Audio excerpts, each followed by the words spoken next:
Shalom. First and foremost, I want to give all praises, honor, and glory to Yahweh, Bahasham Yahweh Shai, Bahasham, Rechak Wadash. Double honors to the elders and the apostles of Great Millstone, and peace and blessings to the elect. And today we're going to go into the book of Jeremiah, the 4th chapter. And as you can see, it says Judah threatened with invasion. And in this chapter, Jeremiah showed the coming destruction that the Lord has basically set up against Jerusalem, against the inhabitants of Judah, for their wickedness, right, for their stiff-necked ways. And, being that Jeremiah is hearing these things, right, he's also frightened, right, or disturbed, having being showed these things and having to go and declare it onto Israel. Okay, and so you sort of hear that sentiment, as he responds to seeing these things that the Lord is showing him, right? And you have to keep in mind as well, like realistically speaking, at his age, and really regardless of age, but when you see some of these visions coming upon your people, or the place where you dwell and so on, and the Lord is like, yeah, this is exactly what I'm going to do. And you know that there's really no way to change that, right? But you're seeing how destructive, how it is, how much death, pain, and suffering is going to come to your people. Sometimes it can be a lot. And so you'll hear the prophets express, that when sometimes as they're responding to seeing these things. So this is the book of Jeremiah, chapter 4, verse 1. If thou wilt return, O Israel, saith the Lord Yahweh, return unto me. And if thou wilt put away thine abominations out of my sight, then shalt thou not remove. So the Lord is saying that, and remember, I believe when we read in Jeremiah, was it the third?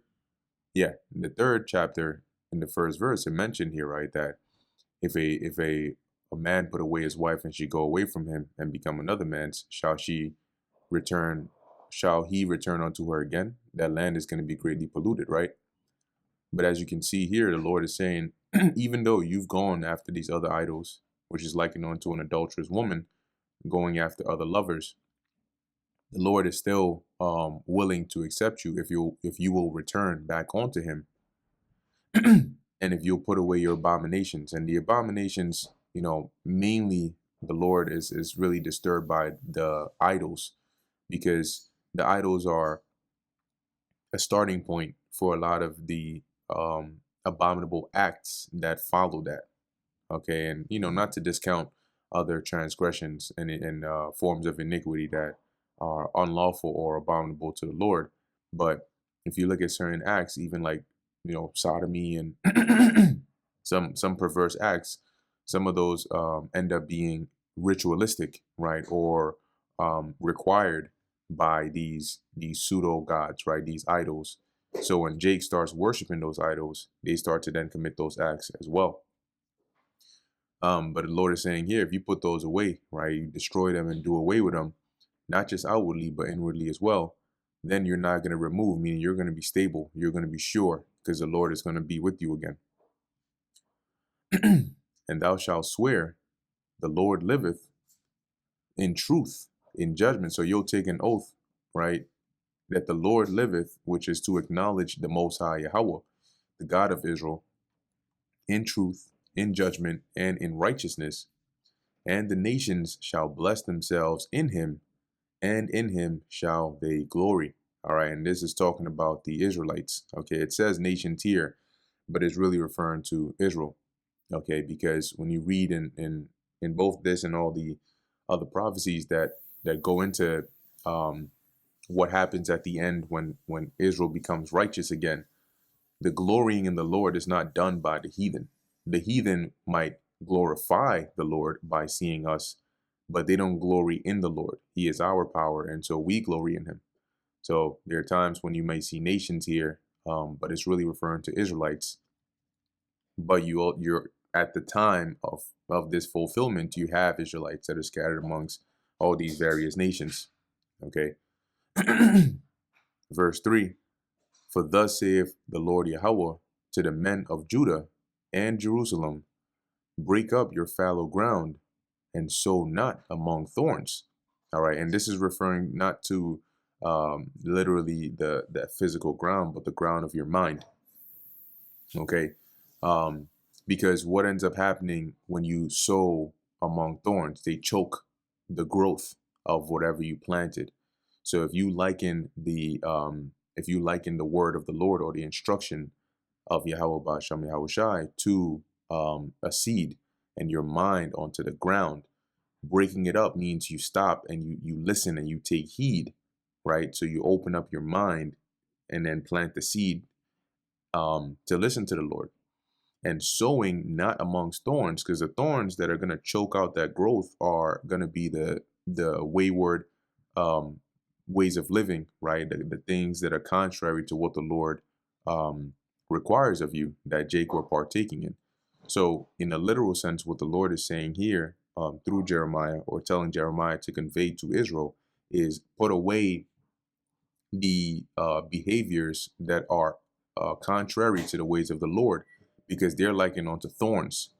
And so long as you continue to follow those ways, they will choke out any instruction the Lord would give you from actually flourishing within you and allowing you to turn back to the Lord again. Verse 4, circumcise yourselves to the Lord and take away the foreskins of your heart. See? So once again, it's not talking about necessarily physical circumcision, because that is something that was known in Israel, right? And they did do that. But the spiritual circumcision, or the circumcision of the mind, when he says here to take away the foreskin of your heart, the foreskin would how the foreskin covers the body part is likened on to how the iniquity or the sins of Israel were covering their mind. That's why it says your heart. And that covering of their mind was blocking them from receiving or following the ways of the Lord. So that's why he says here, right, take away that foreskin, put away these abominable behaviors and these idols, so that you may be able to receive the instruction of the Lord and turn back and follow him in sincerity and in truth. Ye men of Judah and inhabitants of Jerusalem, lest my fury come forth like fire. So do this before the Lord runs out of patience and brings his destruction upon you like fire, and burn that none can quench it. Because when the Lord, when his word goes forth, it doesn't return to him void, as it says in the book of Isaiah, I believe the 55th chapter. So when the Lord, he basically sends you warnings via the prophets, because once he declares that judgment, he's not going to turn that back. So he forewarns you to say, do not get me to this point. All right. And the reason, like when we read up above, that the Lord was still willing to accept Israel back is because he knows very well what he can do to Israel. He knows how destructive he can be. That's why he gives you so many chances, so he doesn't have to get to that point. But if you don't take heed and the Lord does get to that point, well, there is no turning back. It says here, because of the evil of your doings. Right, so the Lord would unleash judgment upon you as a result of your wicked doings. Declare ye in Judah, and publish in Jerusalem, and say, blow ye the trumpet in the land. Cry, gather together, and say, assemble yourselves. So basically make an announcement, right? Let it be known to the inhabitants of Judah and Jerusalem, all right, to prepare themselves, right? Blowing the trumpet is to basically get the attention of the people and sound an alarm and tell them to gather and prepare themselves, right? Assemble yourselves, which is to gather, and let us go into the defense cities, meaning enter the fortress, right? Now, I believe you had like cities like Lachish, right? Jerusalem, and maybe a couple more that were fortress-like cities. So they were built and designed in a way to have strong walls and be fortified, so they could defend against things like a siege, or just keeping enemies out. So here they're saying, basically gather yourselves up and start running up into these defense cities, because what? the Lord is bringing an enemy, an adversary against you. Set up the standard towards Zion, retire, stay not. So flee, right? Run. And when it says that standard, that's that banner, okay, just to alert people to basically flee, and start getting ready. Stay not, so don't waste any time.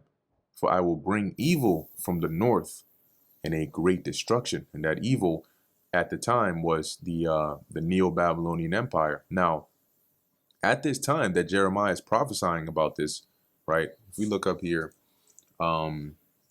when did Jeremiah begin his ministry? So roughly 627 BC, right? So right around this time, during the reign of King Josiah, if we look up here, King Josiah, we'll see here that he reigned from around 640 to 609. So during the reign of King Josiah, which Jeremiah also mentions, right around 627 on going forward, Jeremiah begins his prophecy. Now, what else is going on at this time around 627 BC, right? When we look here at the Neo-Babylonian Empire, we'll see here, actually, I'm just going to read this part right here, but it shows that they officially, beautiful, it has the information here. So Nebuchadnezzar II came into power in 605 BC here, right? But in terms of the ruling of Babylon before it started to expand, you had Nabopolassar in 626, right, BC. And that's also the time when they revolted, right? Because remember, this region here, you had the Assyrians, which they had their capital of Nineveh somewhere more north, right? And then you had Ashur and so on. And then you had Babylon south. So they had their foot over Babylon. They had control over them until Nabopolassar, which was an Assyrian, ended up revolting. Okay. So right around this time of Jeremiah beginning his ministry is around the time when the Lord started to stir up events over there in the east, to where this was the collapsing of the Neo-Assyrian Empire, and the rising up of the Neo-Babylonian Empire. Okay, so as Jeremiah is prophesying, up until the Babylonians make their way over here, it starts off with Nabopolassar plus, revolting, and then getting help from the Medes, and then starting to actually take down Assyria, capital by capital, until they eventually push them all the way to the west, to Carchemish, which we read about that when Josiah fought with Pharaoh Necho, right, and ended up dying in that battle. But in any case, they pushed up to Carchemish. So at this point in time, remember, Jeremiah is still prophesying, telling them, hey, the Babylonians are coming. They're coming. And they actually were. They were making their way, until eventually they came up to the doorstep of Jerusalem. All right. So I'm going to read this here a little bit. It says, the Neo-Babylonian Empire, or Second Babylonian Empire, historically known as the Chaldean Empire, was the last polity ruled by monarchs native to ancient Mesopotamia. Hear that? So, as it says, beginning with the coronation of Nabopolassar, king of Babylon, in 626 BC, and being firmly established through the fall of the Assyrian Empire, which they took down in 612 BC, the Neo-Babylonian Empire was conquered by the Achaemenid Persian Empire in 539 BC. So that's way more into the future than we need. But I'm going to come down here and briefly just click on this revolt of Babylon. So it says, the revolt of Babylon in 626 BC, right around the time when Jeremiah begins his ministry, refers to the revolt of the general Nabopolassar and his war of independence until he successfully consolidated control of Babylonia in 620, defeating the Neo-Assyrian Empire, which ruled Babylonia for more than a century. The revolt saw the formation of the Neo-Babylonian Empire, and was one of the key factors contributing to the fall of Assyria. 20 years after the revolt had begun, Nabopolassar's army and that of his ally Cyaxares of the Medes had destroyed the Neo-Assyrian Empire. So when the Lord says he is bringing an evil from the north, he quite literally was preparing that evil, forming them, and then eventually bringing them to come and bring that destruction to um, Judah. It says here, in a great destruction. Verse 7, the lion has come up from his thicket, and the destroyer of the Gentiles is on his way. He is gone forth from his place to make thy land desolate, and thy cities shall be laid waste without inhabitant. Now, in context, this verse is referring to that evil from the north. Okay, and this was the Babylonians the Lord is bringing, particularly Nebuchadnezzar II, because when we read here, remember, like I showed you before, Nebuchadnezzar came up right around 605 to 562, right? And it was by the time the Babylonians got to Jerusalem, Nebuchadnezzar II was in power because he was crown prince when his father was king. So he was sort of there with his pops until his father died, I believe in 605, and then he basically rose up, and then he led the actual interaction with Jerusalem. So the exiles of, like Ezekiel and so on and so forth, Daniel and the three holy children, which these were, I believe they had about 2 or 3 exiles before actually having besieging Jerusalem and destroying it. That was all done by Nebuchadnezzar. Now, what's also interesting is that in Daniel, the 7th chapter, it mentions it describes the Neo-Babylonian Empire rising up into power as a lion standing up, right? So, as it says, the lion has come up from his thicket, which is an analogy here. And a thicket, I believe, is like a den. Let's see what they have here. Okay, so they don't really give much in here. Let's just look it up over here. Lion's thicket.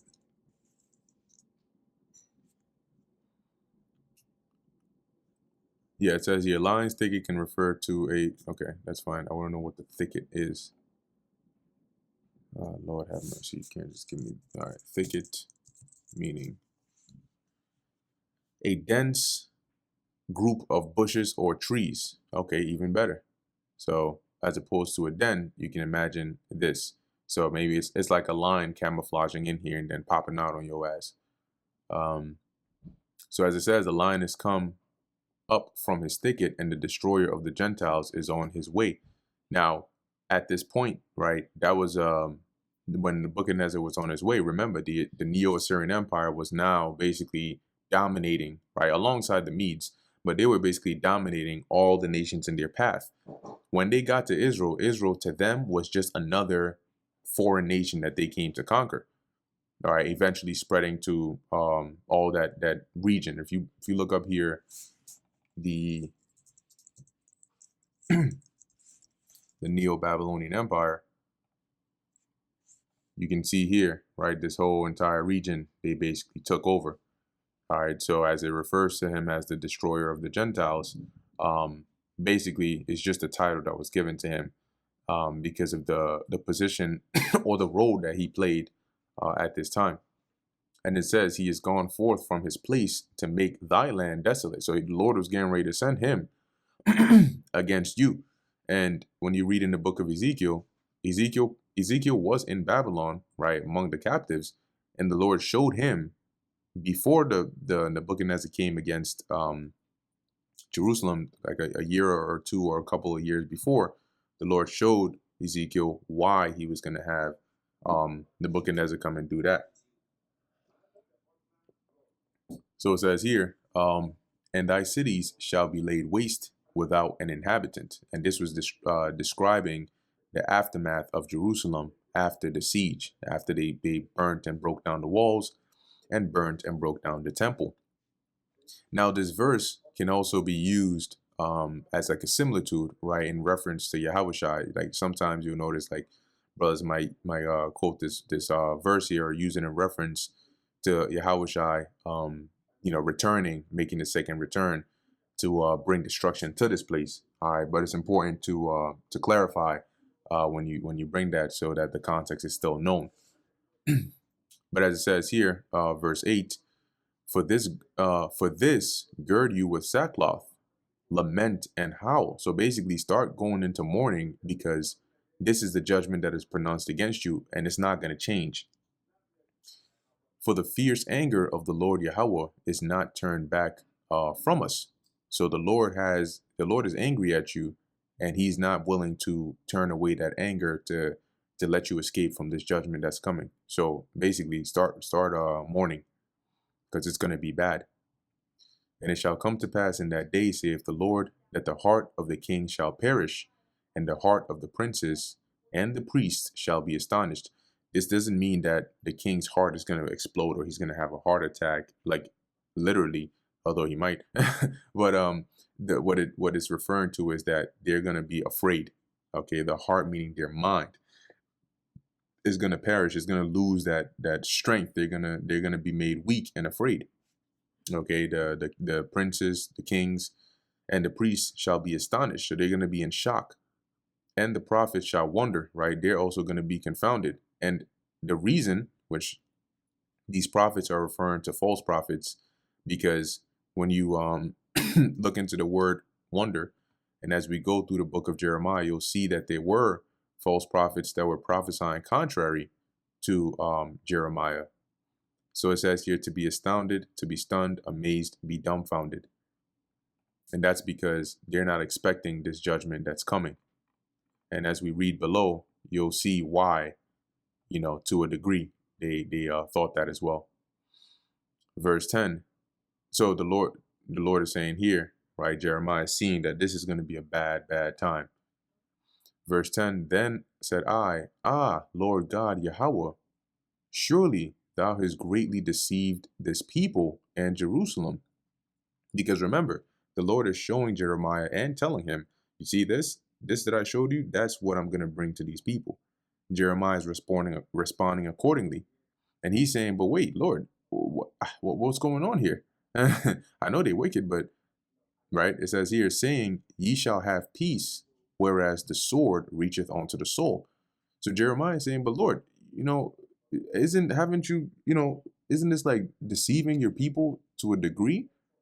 Now, when he says, saying ye shall have peace, whereas the sword reacheth unto your soul, it's because at Jeremiah's time, remember that prior to Jeremiah, you had prophets like Isaiah, for example, and other prophets that prophesied, yes, of destruction, but they also prophesied of peace that would come to Israel, right? For example, when the Assyrians came against Jerusalem, Isaiah prophesied that the Lord would keep Israel, right? He would protect his people and they wouldn't be touched. So you could see how Jake would have in their minds, based on some of the things of peace that the prophets prophesied about Israel, even though a good portion of them didn't understand that some of those verses weren't referring to their time, but more so at the latter end. But they perceived it as, wait, but Lord, you had your prophets who prophesy in your name come and also speak peace unto us, right? Saying that we'll be ultimately good and we'll enjoy the land and we'll be taken care of. You even delivered us when the Assyrians came. But now all of a sudden you're showing me this destruction. And as he says, whereas the sword reacheth onto the soul, meaning it's right at our necks, right? What happened here, right? And also to add on to that, you also had, once again, those, as we'll get to it, prophets who were saying, no, there's not, what Jeremiah is saying is not going to be the case. We're going to have peace. Don't you remember what this prophet said? Don't you remember what that prophet said? So what are you trying to say? That they were lying, right? Verse 11, at that time shall it be said to this people and to Jerusalem, a dry wind of the high places in the wilderness toward the daughter of my people, meaning a wind, right? The Lord is like a wind is blowing past you. which when it says toward the daughter of my people, which is referring to Israel, not to fan nor to cleanse, meaning this wind that is coming isn't the kind of wind that that you're used to for like cleaning your threshing floors or winnowing. Right now, when you look here at threshing floor in the Bible, sometimes you'll see references where the Lord describes nations being blown away like the chaff. What he is referring to here was when you had the threshing floor after it was done, you would sometimes have, like you see what they're doing here, they would use these like pitchfork looking things to sort of lift up and throw up the chaff, and the wind would blow it away so they could clear the floors. Uh, and and then I also mentioned winnowing, right, which was also a process. Winnowing, and then let's do Bible. So as you can see here, right, they're once again using that to sort of throw up the chaff, and it would get blown away by the wind, and then you would have the grain remaining. Now there was, if I could find, yeah, there was like a basket like this, but there's a image that I'm looking for. I wonder if this will do. All right. Yeah. So, well, that or there's some better images, but anyway, what you can see here is basically like a little basket that's woven, right? And what they would do was they would toss up the contents in it into the air and then catch it again in the basket.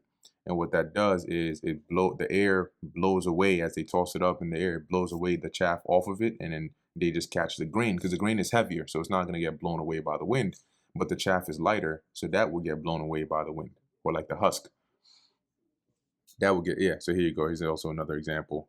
So in here, Jeremiah, well, at least what he's being shown is this wind that I'm blowing is a wind of destruction, not like your typical wind that you use to like fan or clean your threshing floors or to winnow, right? It is even a full wind from those places shall come on to me. When it says come on to me, it's really saying it's going to come from me. The Lord is going to be sending that wind, which is that of destruction.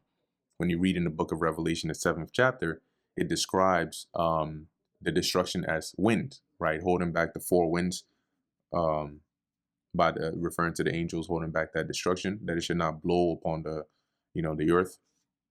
It says here, now also will I give sentence against them, right? So now with this wind I'm bringing, I'm going to judge these people, right? Being Israel. Behold, he shall come up as clouds, once again referring on to the Babylonians led by Nebuchadnezzar.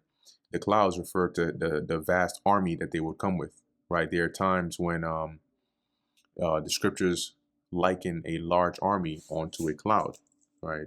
See, cover the land. I think Ezekiel 38. Yep, Ezekiel 38 and 9. Thou shalt ascend and come like a storm, referring to Russia. Thou shalt be like a cloud to cover the land, thou and all thy bands, meaning your armies, and many people with thee. So there's an example where clouds are representative or used metaphorically at times to represent, armies. So as it says, he shall come up as clouds, and his chariots shall be like a whirlwind, meaning they're going to be quick, right, and swift. His horses are swifter than eagles. Woe, woe unto us, for we are spoiled. So Jeremiah is seeing this. He's probably seeing a whole bunch of, armies. He's hearing the horses, the hooves. He's seeing the chariots being dragged. And he's saying, shit, we're cooked, right? When he says we are spoiled, right? Like it's over. And so when he sees this, he's like, yo, like this is what's coming. As he says, "O Jerusalem, wash thine heart from wickedness, that thou mayest be saved." So drop the idol worship, the deceit, all the vain things you're doing. Drop it right now, okay? So that maybe you can possibly have a chance of escaping this. Even though the Lord has told me this is what's coming, like just it's so bad that if there's anything you can do to stand a chance, do it. How long shall thy vain thoughts lodge within thee? So how long are you going to stay in this mindset of thinking that you're right and following after your own hearts? Meanwhile, the Lord got wickedness coming. He got destruction and judgment coming against you. For a voice declareth from Dan, and publisheth affliction from Mount Ephraim. Meaning, all throughout your land, right? The sound of affliction and destruction is going to be made known. Make ye mention to the nations. Behold, publish against Jerusalem. So it's warn the surrounding nations, make it known to Jerusalem that watchers come from a far country. The watchers here are referring to the enemies of Israel, right? Those of the Babylonian army come from a far country, right? When we pulled up the map, right, from Babylon all the way to Jerusalem is far. As it says here, and give out their voice against the cities of Judah. So like they're like shouting, like a war cry, right? That they're letting out. And the NLT says, warn the surrounding nations and announce this to Jerusalem. The enemy is coming from a distant land, raising a battle cry against the towns of Judah. As keepers of a field are they against her round about. So and that's the visual of them laying siege to Jerusalem,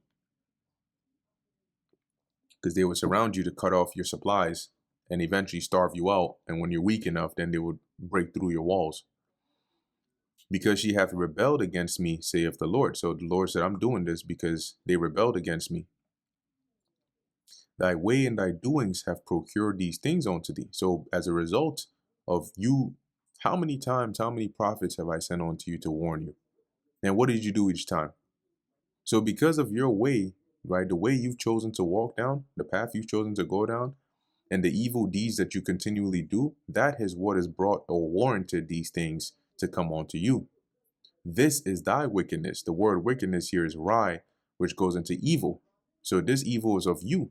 You brought this upon yourself, because it is bitter, because it reacheth unto thine heart. So this wickedness is great. This judgment is painful, to the point where it's gonna reach even to your heart. It's gonna, it's gonna affect you physically and mentally. So as Jeremiah is hearing these things and seeing these things, right, his reaction is, my bowels, right? He laments, as it says, over Judah's devastation. My bowels, I am pained at my very heart.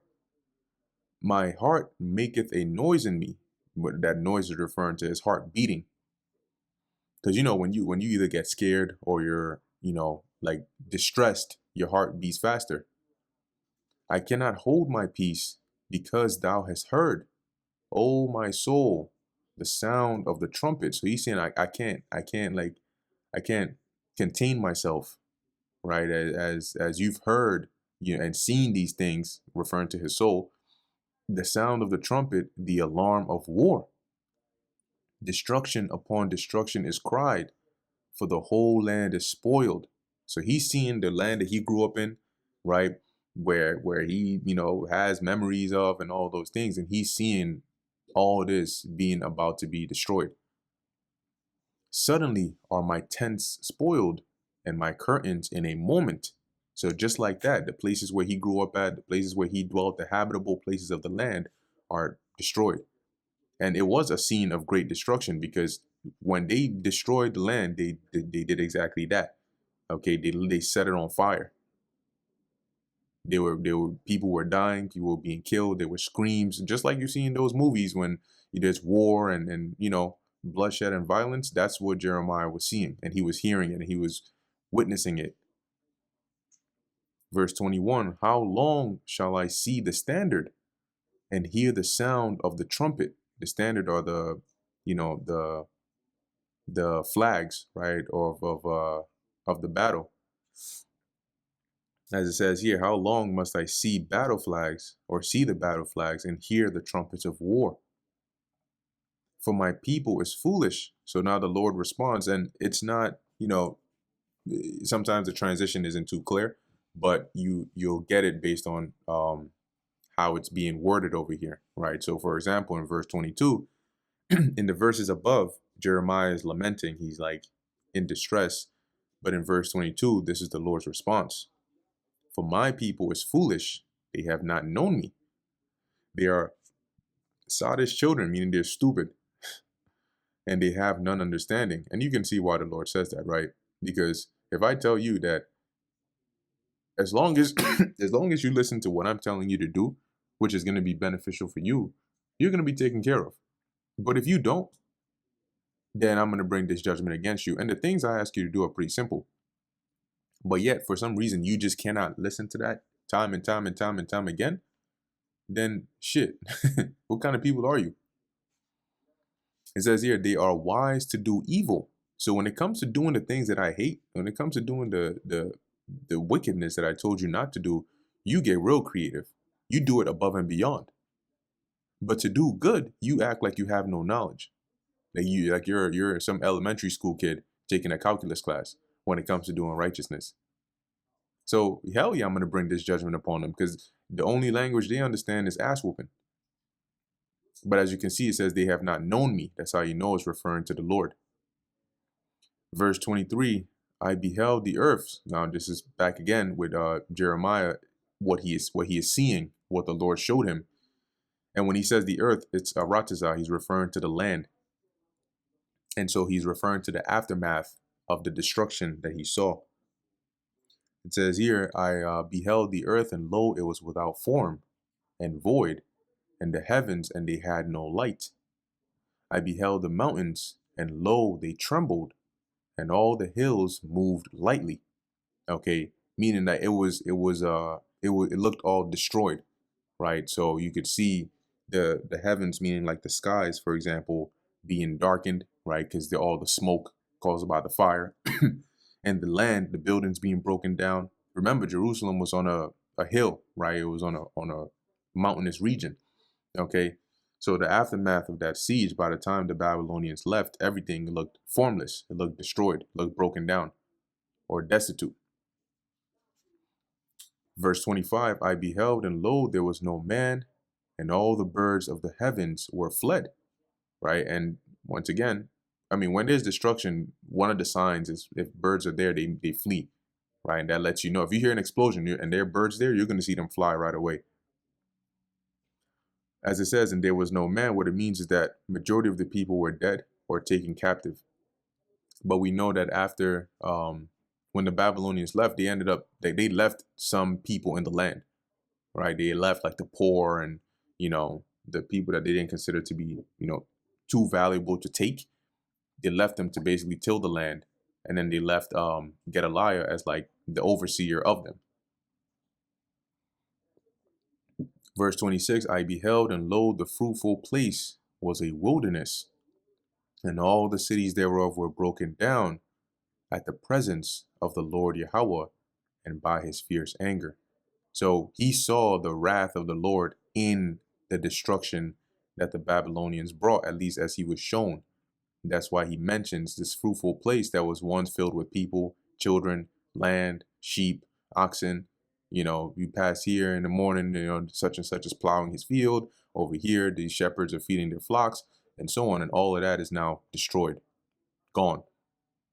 Right? All the cities are broken. And this was at the presence of the Lord, because he was angry.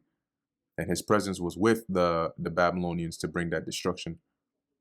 But now when Jeremiah is seeing this, what he's saying here hadn't happened at the point where he was seeing it. It happened in the vision. He saw it.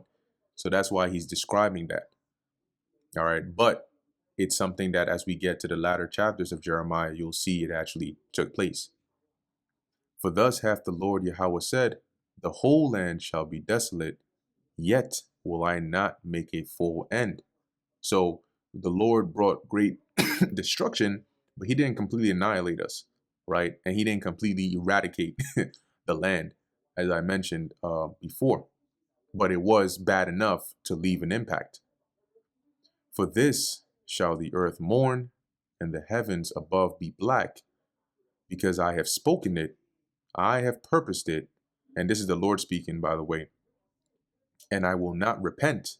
neither will I turn back from it. So the Lord is saying, this is the judgment I've pronounced against this place. This is what I've intended to do, and I'm not going to change my mind or let you off the hook. Not this time. The whole city shall flee from the noise of the horsemen and bowmen. They shall run. They shall go into thickets. Right? They're going to try to hide in bushes. They're going to try to hide, anywhere safe. It said, and climb up upon the rocks, right, into different caves and dens and places where they can hide. Every city shall be forsaken, and not a man shall dwell therein. So you have people that, when this happened, people run either into a defense city or they try to just book it all down outright. Verse 30, and when thou art spoiled, what wilt thou do? See, so the Lord is saying, so when I bring this upon you, this destruction, what are you going to do then? Though thou clothest thyself, so now he likens them onto this adulterous woman once again, who basically beautifies herself to attract lovers. But when the Lord brings this judgment upon them, she's going to realize, in a painful realization, that none of them are going to be there for her. The lovers being these nations that Israel tried to join themselves to, and by association, their idols. Though thou clothest thyself with crimson, right, red, though thou deckest thyself or deckest thee with ornaments of gold, though thou rentest thy face with painting, today we know that it's makeup, in vain shalt thou make thyself fair, beautiful. So you're making yourself look beautiful in vain. Thy lovers will despise thee, they will seek thy life. So these very same nations you seek to entice, to form an alliance with, to gain help from, they're going to be the ones to turn on you. Guess what? The Assyrians that at one point you tried to be in league with, they're the same people who were, as we read up above, or read in the history of the Neo-Babylonian Empire, they were the ruling class of the Babylonians that came against you, or at least that the Lord would bring against you. And when you actually go into the history, at the very end, Zedekiah, who was the last king or the last ruler in Judah before it was completely destroyed, he trusted in Egypt, gained false confidence in Egypt, thinking that when the Babylonians came, because he was paying tribute to Nebuchadnezzar, but he stopped and revolted. And when he rebelled, he thought he had the support of Egypt. Guess what? When the Babylonians came, them Egyptians were not there. They were likened unto that reed that if you lean upon, pierceth and even goes through your hand. That's exactly what they were.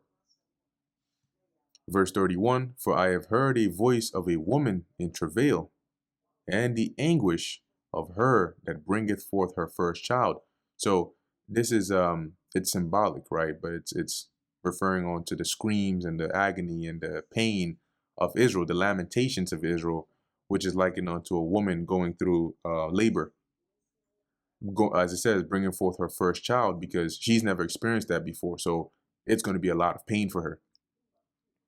The voice of the daughter of Zion that bewaileth herself, that spreadeth her hands, saying, woe is me now, meaning destruction upon me. She's in pain. For my soul is wearied because of murderers. Because during this judgment that the Lord was going to bring, there was going to be a lot of bloodshed.